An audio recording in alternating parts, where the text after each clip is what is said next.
Merci Floriane. Bonjour à toutes et à tous. Effectivement, je vais vous parler d'un autre sujet qui est aussi important au sein des entreprises, c'est la sécurisation des nouveaux collaborateurs, enfin, en tout cas de leur intégration, et puis la partie valorisation financière qui, pour le coup, est un peu moins connue. Je vous propose de commencer par quelques éléments de contexte. Aujourd'hui, on le sait, la majorité des entreprises sont confrontées à des difficultés de recrutement qui s'expliquent par plusieurs raisons. La première, la pénurie de profils qualifiés.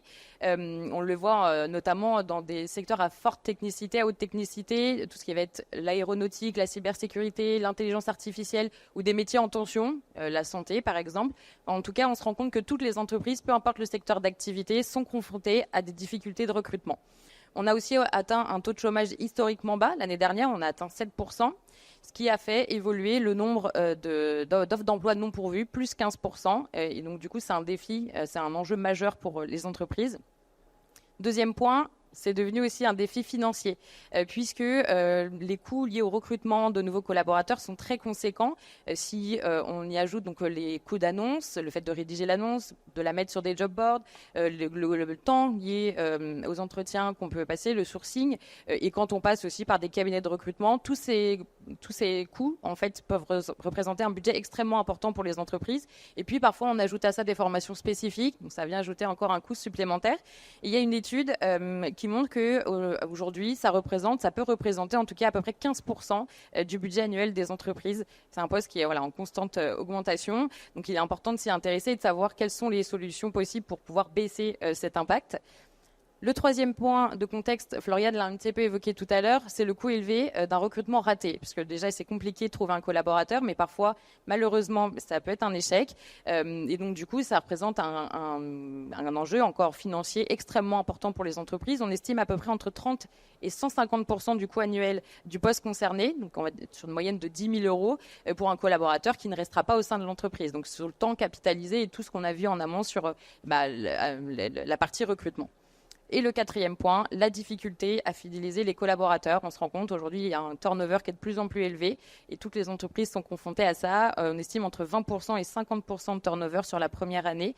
Et ça s'explique par majoritairement deux raisons. La première, c'est que le salarié va finalement pas être convaincu du poste parce qu'il va pas s'y retrouver dans les valeurs. Finalement, les missions dont on lui avait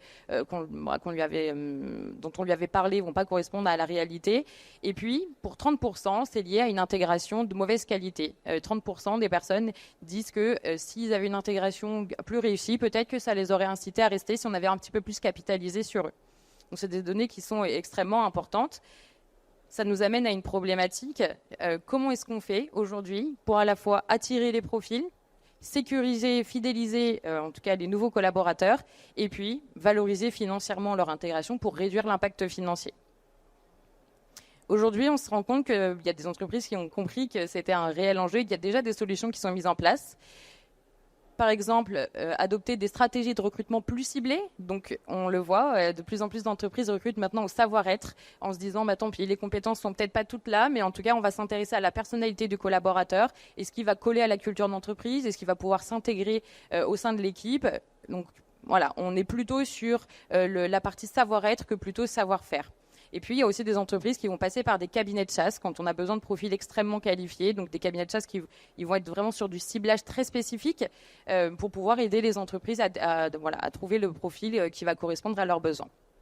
Le deuxième point, c'est qu'on voit aussi le développement d'avantages sociaux qu'on ne voyait pas avant pour pouvoir faire face à la concurrence. Par exemple, le déploiement de programmes de bien-être. On le voit ici aujourd'hui au salon. Il y a de plus en plus d'entreprises aussi qui proposent des solutions pour allier l'aspect physique et mental pour que le collaborateur se sente bien. La flexibilité du travail, on le voit, le flex office, le home office, le développement du télétravail pour pouvoir permettre aux collaborateurs d'avoir un meilleur équilibre vie pro, vie privée. Et puis des politiques de congés améliorées aussi, avec des temps de repos supplémentaires pour pouvoir attirer le collaborateur au sein de leur société. On le voit surtout quand on est sur des secteurs où il y a beaucoup de concurrence. Chacun essaye de sortir son épingle du jeu en proposant quelque chose qu'on ne trouvera pas ailleurs.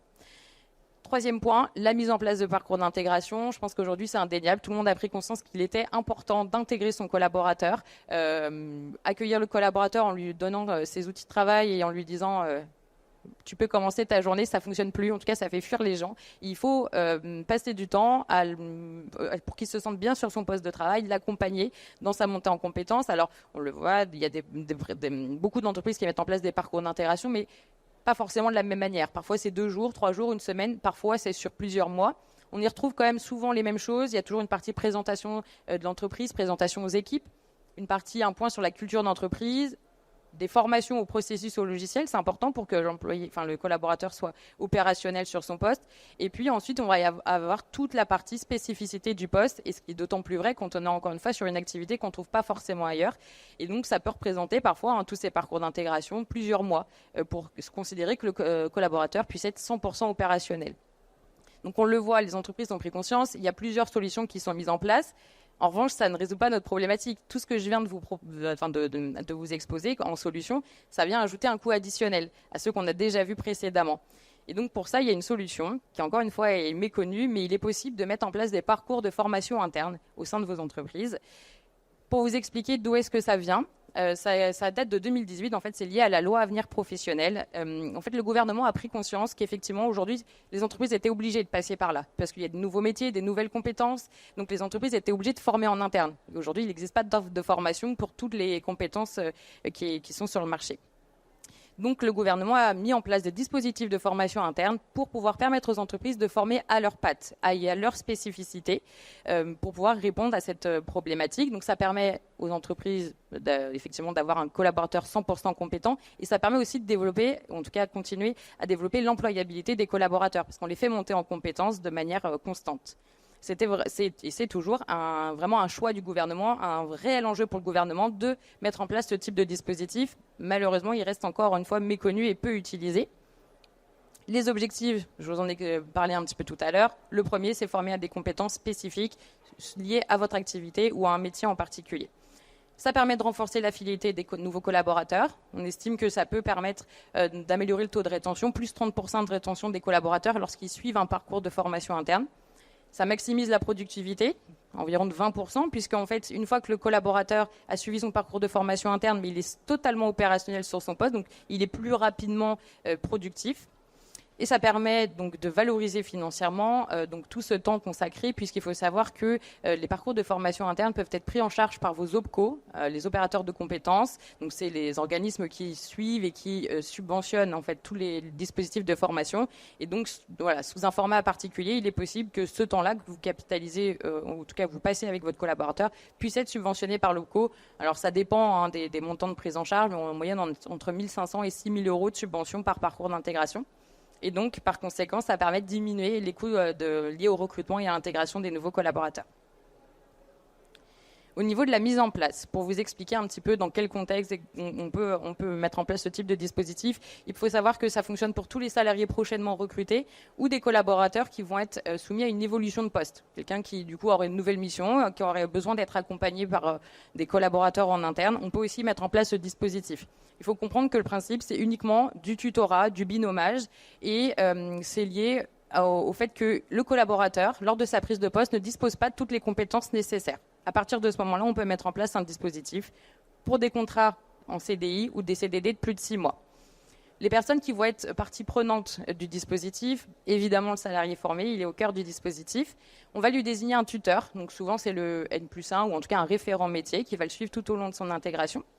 Et puis, on peut venir y ajouter un ou plusieurs formateurs en fonction des spécificités. S'il y a une partie administrative, ça peut être le responsable administratif, ça peut être le responsable commercial s'il y a des notions commerciales à avoir. En fait, on va venir y ajouter toutes les personnes qui vont aider à la montée en compétence du collaborateur. Au niveau des étapes, généralement, c'est en 4 étapes. La première, l'identification des besoins en formation interne du collaborateur. Le principe, c'est de lister toutes les compétences attendues sur le poste pour considérer que le collaborateur soit 100% opérationnel.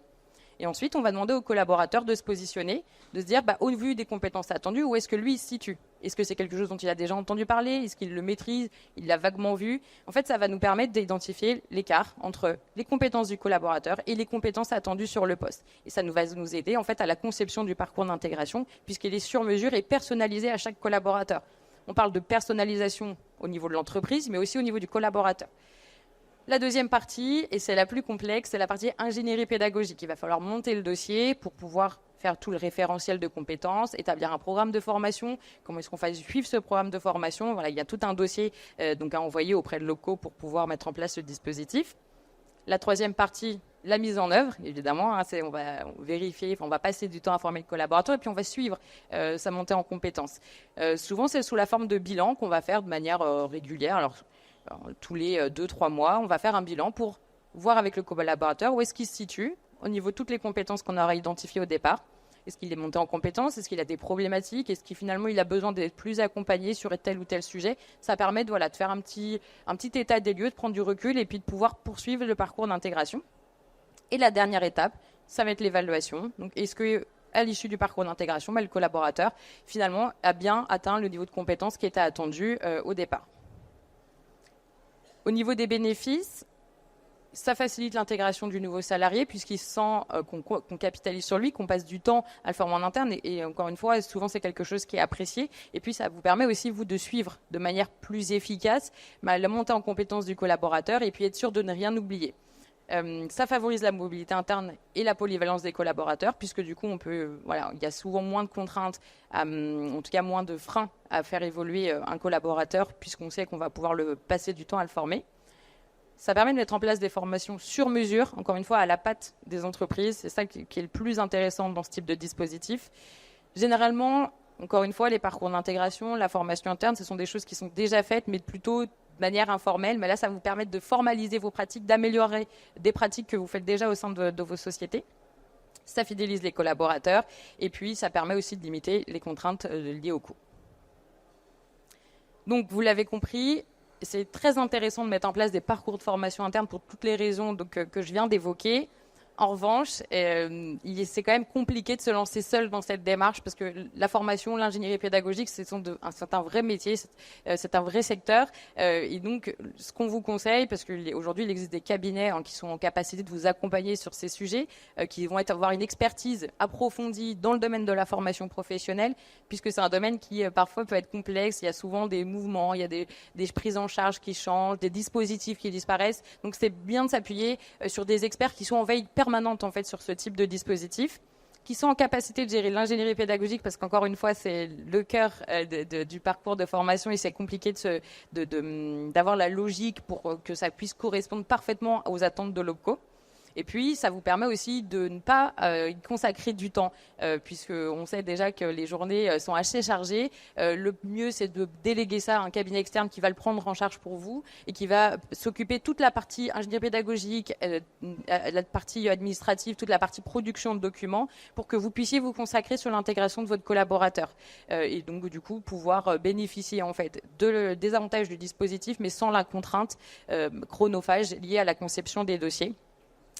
Et le dernier point important, c'est le fait de passer par un cabinet qui détient cette expertise. Ça vous permet d'être sûr d'avoir des dossiers qui vont être conformes aux attentes des OPCO. Floriane ? Je repasse la parole à Floriane. Est-ce que vous avez des questions ? Bon, pas de questions. Pour conclure, on a vu à travers les présentations de Flavie et de Valérie qu'il existe en fait des pratiques internes et des outils, mais ça suffit pas. Effectivement, pour pouvoir améliorer les process, vous avez des solutions innovantes comme le parcours de formation dont vient de parler Flavie, ou un outil digital pour la gestion des ATMP comme notre OptiSAS. Mais ce qui fera vraiment la réussite, alors ces solutions sont des clés importantes, mais ce qui fera vraiment la réussite pour la gestion et l'optimisation de vos process, ce sera l'alliance à la fois de ces solutions et l'accompagnement externe. Ça, ce sera vraiment la plus-value. En tout cas, j'espère que les idées qu'on vous a apportées aujourd'hui vous aideront dans vos pratiques. Je vous invite à nous retrouver sur notre stand D28. N'hésitez pas si vous avez des questions ou si vous voulez approfondir les sujets qu'on a abordés. Merci beaucoup pour votre écoute. Je vous souhaite une bonne journée et un bon salon.